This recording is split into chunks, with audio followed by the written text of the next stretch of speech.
Hey there, my name is Valerie and I'm a 36-year-old woman. I recently got divorced and today I want to tell you about what led to it and how my husband had to pay big time for it. Let me give you some information on myself. I grew up in a middle-class family. We were always financially stable. And while we weren't the kind of family to go on a vacation every year, we still lived comfortably. I saw how my parents worked hard to make money and how they invested their money to bring in extra income. And I took those lessons with me into adulthood. The first thing I did when I saved up enough money was buy a duplex. I made sure it was in good location and it was relatively new. And then I began renting it out at market rates, maybe less depending on who the tenant was. Anyway, that ended up being a great source of income for me, and I was living very comfortably. When I was 29, I met my now ex-husband, Hank. We met through a dating app, and we had a lot of common interests, so we got along really well. Hank was charming and funny, and honestly, he made me feel butterflies in my stomach right from the start. I should have considered those butterflies as warning signs in hindsight, but unfortunately, I wasn't that perceptive. Anyway, Hank and I dated for 3 years before we decided to tie the knot. We had a courthouse marriage because neither of us was too keen on the idea of splurging a lot of money on a wedding. We were focused on our careers and saving up a lot.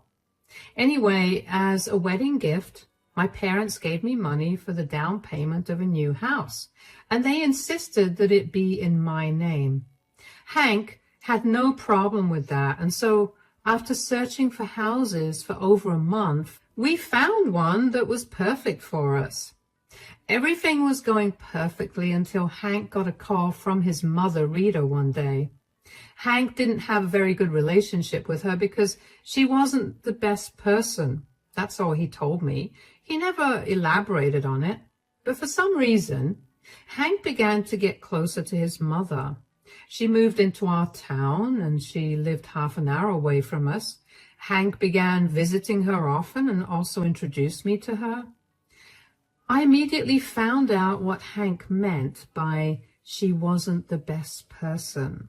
She was very judgmental of everything I did and did not seem to care that I was right there while she badmouthed me to Hank.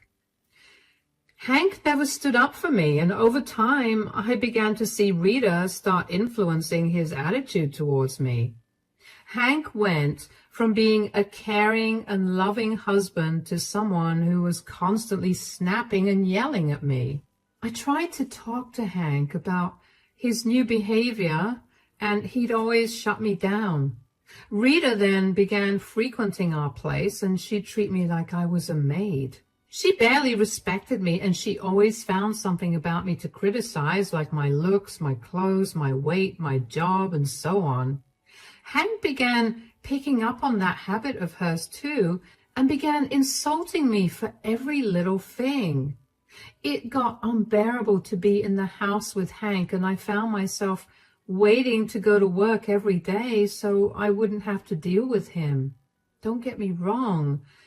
I still loved Hank, but he was no longer the same person he was, and having to deal with his new self was really hard for me. And then one day, the opportunity to be away from home for a while came. My boss asked me if I'd be willing to go to another state for a business meeting with some of our clients, and before he could even complete his sentence, I said I would go. Hank was not happy that I was going to be away for a week, but I couldn't care less. I packed my bags and left. About 2 days into my trip, I got a call from Hank. I was in the middle of a meeting, so I let the call go to voicemail, but as soon as I was done, I called him back. Hi, Hank. Sorry, I couldn't pick up your call earlier. I was in the middle of a meeting. Is something wrong? It's okay. I just needed to get through to you quickly. My mother called and she needs some help. Oh my God, is she okay? Yeah, it's not that kind of help. She apparently got evicted from her place. What? How? Apparently my mom got into some huge fight with the other tenants and the building committee was not happy with that. What was she fighting against? I mean, if it's valid, she could fight to have her eviction taken away or at least get compensated for it. Yeah, I don't think that would work. Why? What did she do? Apparently, she got into a huge argument with one of the tenants over their disability. Oh my God, what do you mean? They were trying to park their car in the handicap parking area, and she happened to be in the parking lot at that time. She tried to tell the tenant that they were not disabled, and it got heated. My mom nearly hit them because they began ignoring her at some point. That's horrible. I know. I made sure to tell my mom that what she did was beyond horrible, but that doesn't change the fact that she still needs our help. She can stay with us. I have no problem with that. That's the thing. She doesn't want to stay with us. Oh? Then what does she want? She wants to stay at your duplex. She said the only reason she was so okay with picking a fight was because she knew that she had something to fall back on. That's not okay at all. She can't stay at the duplex. And for her to assume that she could do something horrible because she could stay at my place is unacceptable. She's my mother. Why can't she stay there? I mean, I agree that it's not right for her to act however she wants just because she assumed that she had someplace else to fall back on. But you can't seriously let her be homeless because of it. Look, I don't have much time to talk. But if Rita is willing to compromise, she can stay at our place for however long she wants. And when I get back, I can help her find another place. That's all I can offer her. I need to get going right now. I'll call you later in the night. Bye, honey. First of all, I couldn't believe that Rita's nastiness extended to people beyond her family. I couldn't imagine how she could have harassed a disabled person and feel barely any remorse for it. And on top of that, what I couldn't believe more was Hank excusing her behavior and trying to get me to help her out. I knew that I couldn't talk my way out of helping her because by this point, Hank was a huge mama's boy and would rather get in trouble than not help his mother. So I offered to let her stay with us. Hank texted me about letting Rita stay in the duplex I owned, but I kept shooting him down. Eventually, he stopped texting me about it, and over the next few days, I completely forgot about it. Hank never brought it up again, and again, in hindsight, I should have thought about how weird that was. When it was time to return back home, Hank texted me to tell me that he had a last-minute meeting so that he wouldn't be able to pick me up, which I didn't mind. Just as I was done getting my luggage, I got a call from Rita. I was a little confused about that call because Rita almost never calls me. I had a gut feeling that something was going to go wrong, but I shoved the feeling aside and picked the call up. Hi, Valerie, are you still on your trip? Hi, Rita. I just landed. I'll be on my way home in 10 minutes. Is everything all right? Yeah, I was just wondering if you could swing by and help me with something. Oh, sure. What do you need my help with? Well, there seems to be an issue with the water heater. I can't seem to get hot water out of it no matter what I try. Oh, well, I'm not so good with these kinds of things, but I'll let Hank know so that he can come and help you out. Why would Hank come to help me out? This is your duplex, right? Excuse me? What do you mean by that? Did Hank not tell you? He let me stay in your duplex. Since you own this, I figured that you'd be responsible for fixing all damages that I didn't cause. First of all, you're not allowed to live there. Hank has no right to give you any permission without consulting me about it. Come on, Val. I'm your family now. I needed help, and my son jumped to help since you were too selfish to do that.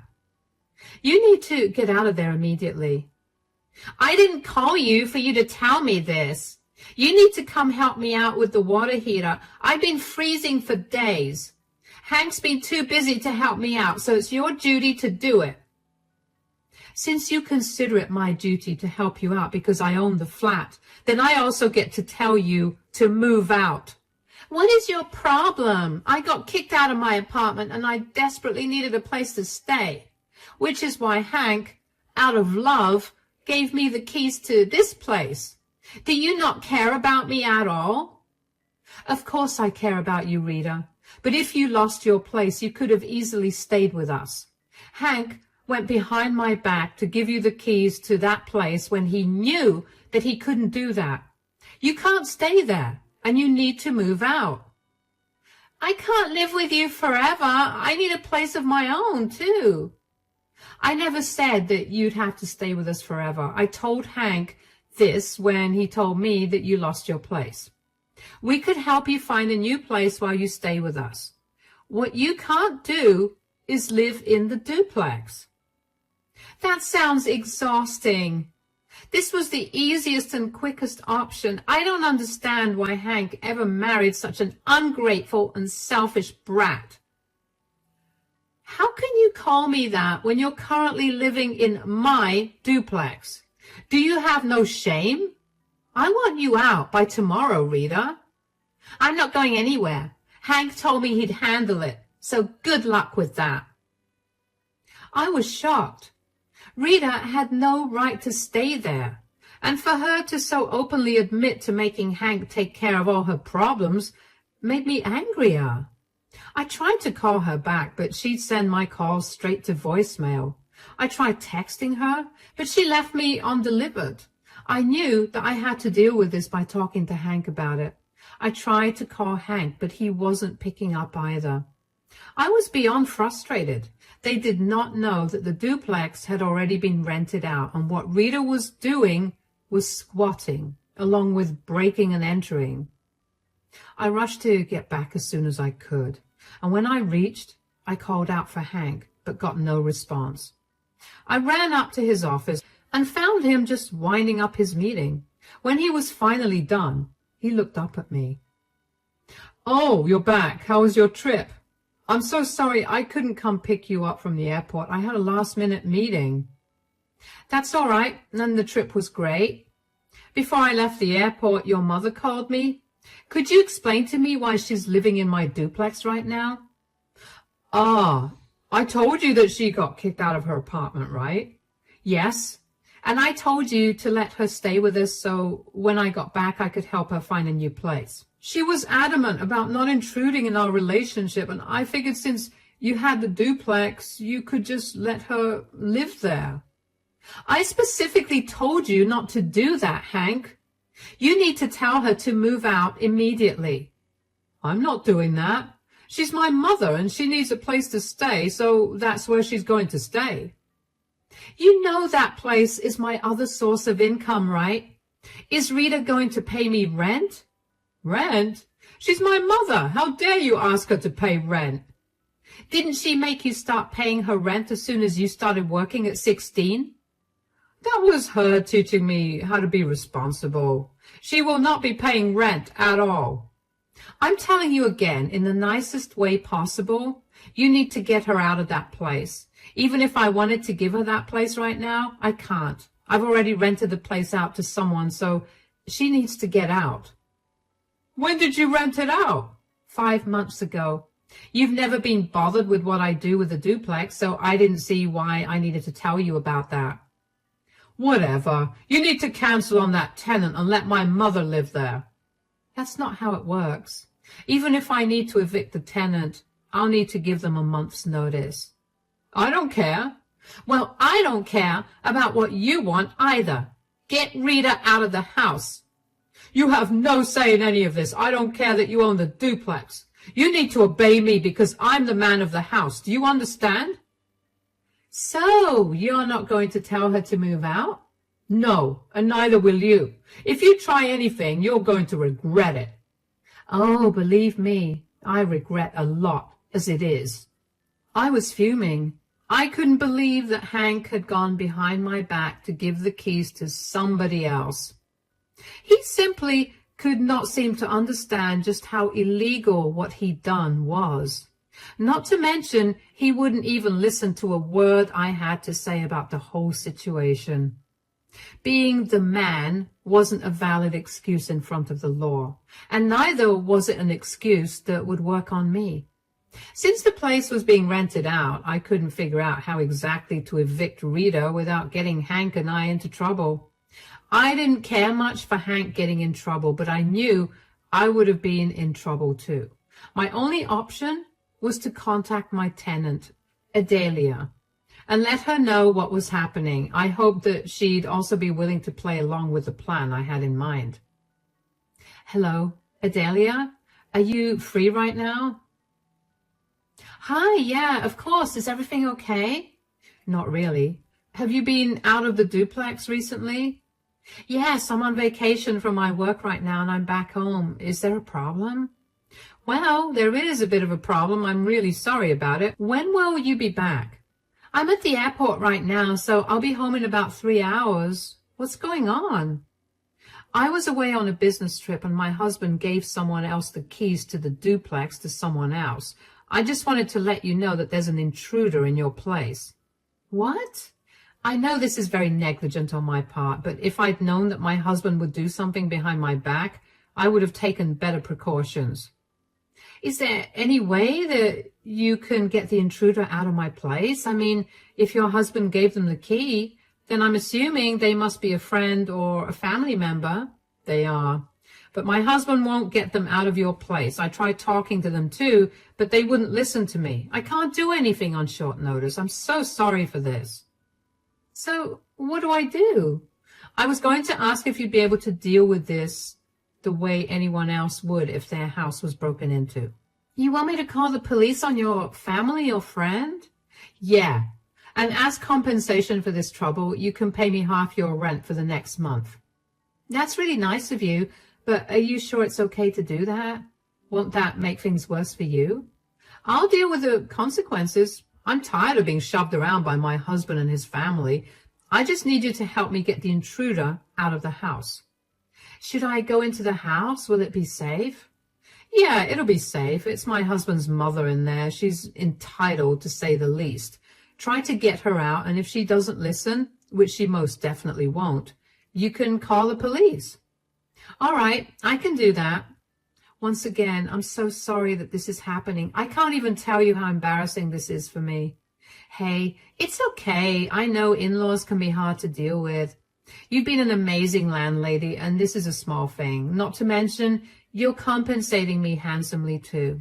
I'll help you out. Don't worry about it.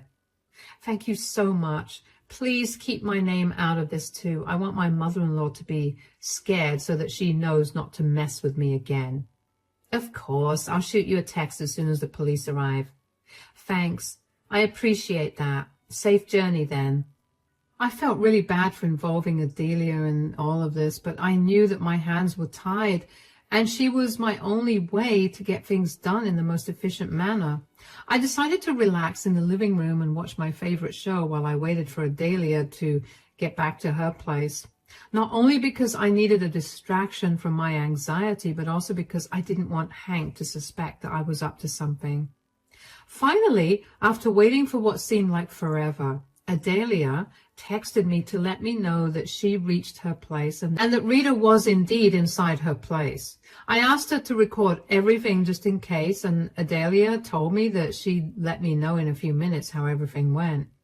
About 40 minutes later, Adelia called me to let me know that I had a horrible mother-in-law. She told me that Rita was yelling at her for lying and told her to get out of her place. Adelia calmly told Rita to get out of her house and even showed her the document she'd signed that proved that she was lawfully the tenant there. And Rita still refused to believe her. Things got heated, so Adelia called the cops and they took Rita away. I thanked Adelia profusely for everything she'd done, and I apologized once again for getting her involved. She assured me that she was glad to help, and that was the end of that conversation. Only 15 minutes after my conversation with Adelia was done, Hank burst into the living room looking livid. I decided to play dumb and act like I was hearing of Rita's arrest for the first time. What did you do? What are you talking about? Don't even try to act like you don't know what I'm talking about. This has you written all over it. Hank, unless you're going to be clear, I have no idea what you're talking about. My mother got arrested and it's all your fault. What? When? Just now. I got a call from the police station and they've asked me to come down there. You did this, didn't you? Why would I want Rita to get arrested? You didn't want her to live in your stupid duplex, so you got the stupid cops involved. No, I didn't want her living on my property, but I didn't want her to get arrested. I also did not call the police. Then who did? You were the only person who knew that Mom was living there. Well, I told you that I had a tenant living there. She must have called the police on Rita. I told you to take care of that. And I told you that's not possible. I can't just evict my tenant without any notice. Oh, and you're okay with my mother being homeless? Of course I'm not. I gave both of you a perfectly rational solution and neither of you listened, and this is just the consequence of that. You're a disgusting person. Mom was right. Why did I ever marry you if all you care about is what's yours? Is that what you really think? Because if I remember correctly, you and your mom have always been very adamant about you and I separating what we owed. Your mom was especially concerned that I was only with you to steal your money, which I don't even know why she was worried about when I was making 3 times what you did. Clearly, it's a good thing we kept our things separated. God knows how you would have treated my mother otherwise. I would have given your mom the duplex if she could have at least stayed with us for a month while I gave my current tenant a notice. But both of you decided to go behind my back, and now that your mother has to face the consequences of that, I'm a disgusting person? My mother shouldn't have faced any consequences. If you just listened to me, she wouldn't be in a holding cell right now. You know what? I can't do this anymore. I've done so much for you and your mother, and all you two ever give me back are insults for not being good enough. If you were so concerned about your mother, why didn't you set her up with a new place? Why was it my responsibility to house her? Get out of your head and look at reality for how it is. Go help your mom, and I want you to know that when you return, I'm not going to be here. Since the house is in my name, I'm going to give you 30 days to move out. And good luck with everything. What are you talking about? You can't do that. I can and I will. I'm tired of you two. I deserve better than this. I walked away from Hank and locked myself up in the bedroom. I heard the front door slam immediately after, and so I knew that Hank had left the house to help Rita. In the bedroom, I was a crying mess. I knew that the relationship was over the second I found out that Hank had left the apartment, that I specifically told him not to do anything about, to his mother. But finally seeing it broken made my heart hurt. I also began to recollect all the times that Hank had so casually sided with his mother, even when he knew it was not good for us either financially or mentally. Rita was like a parasite, so once she latched onto you, she was very hard to get rid of. I knew that because all of Hank's siblings warned me to not help her too much. Hank knew of it as well, and he still went behind my back to help her out. I was so grateful that I had an understanding tenant because Adelia was great at keeping her cool about the situation. She acted accordingly and she managed to get Rita off the property. Hank didn't speak to me when he returned, but I heard only one set of footprints enter, so I knew that Rita wasn't in the house either. The next day, Hank was not at home when I woke up, and I was glad about that because I did not want to have another conversation with him. I also got called to the police station regarding Rita's arrest, where I found out that not only was Rita arrested for breaking and entering and squatting, but she was also being charged with assault against an officer. Apparently, she did not seem to believe that the police that Adelia called were real, because she thought I had put together some scheme to get her out of the house. She hit one of the officers while they were trying to escort her out of the house, which is what led to her actually getting arrested. I don't know why I was surprised that Rita thought I was capable of doing something like that, especially since she had always shown me how low she thought of me. Rita had to post bail, but neither she nor Hank had the money for it. Until she could pay the bail, she was stuck in the holding cell. I was glad about that. I was not going to help either one of them out. I gave my statement at the police station, and when I got out, I immediately searched for a good divorce lawyer. I found one, and I quickly drafted the divorce papers. Thankfully, Hank and I had signed prenups, something that ironically Rita had insisted on when I got married to Hank, so I was not going to lose anything much. The house was in my name, and I had taken care of all the repairs and maintenance, so I would be getting the entire house. Hank would be walking away with nothing, and that made me giddy with happiness. It took another week for Hank to post bail for Rita. I heard from his siblings that he begged all of them to help, but when they found out about why she got evicted and how he helped her break into someone else's place, they immediately shot his requests down. They wanted nothing to do with them, and they made it very clear. And that week, I also got the divorce papers. So I handed them to Hank, along with the eviction notice. I told him that he was free to stay in the guest bedroom, but if he tried to do anything to me, he'd have to face severe consequences. I had my best friend stay with me, and I made sure that I installed cameras in all the common areas of the house just to be safe. Hank barely looked at me, and whenever he did, he had this look of pure hatred for me in his eyes, which made me sad because he was supposed to be someone who loved me dearly, and here he was, supporting someone who relentlessly ruined the lives of every child she'd had. Thankfully, Hank signed the divorce papers without any fuss, and within a few months, we were officially divorced. In those months, Hank learned about what a monster his mother truly was, and while the divorce was still being processed, Hank managed to secure an apartment for himself and Rita. But after living there for only 4 months, both of them were kicked out because of Rita's nosiness and behavior. Finding another apartment became a nightmare because it turned out that Rita had lived in a lot of places, and she'd gathered a reputation for herself where nobody in our town wanted to let their apartments to her. When Hank realized what a huge mistake he'd made, he came back crying to me, but I had absolutely no pity for him. He made his bed, and now he has to lie in it. As for me, I'm doing great. I'm climbing the corporate ladder slowly and steadily, and this month, I'm even set to get a promotion. It's been hard to deal with the loss of the relationship, but I know that there are better things in store for me in the future. Thanks for listening.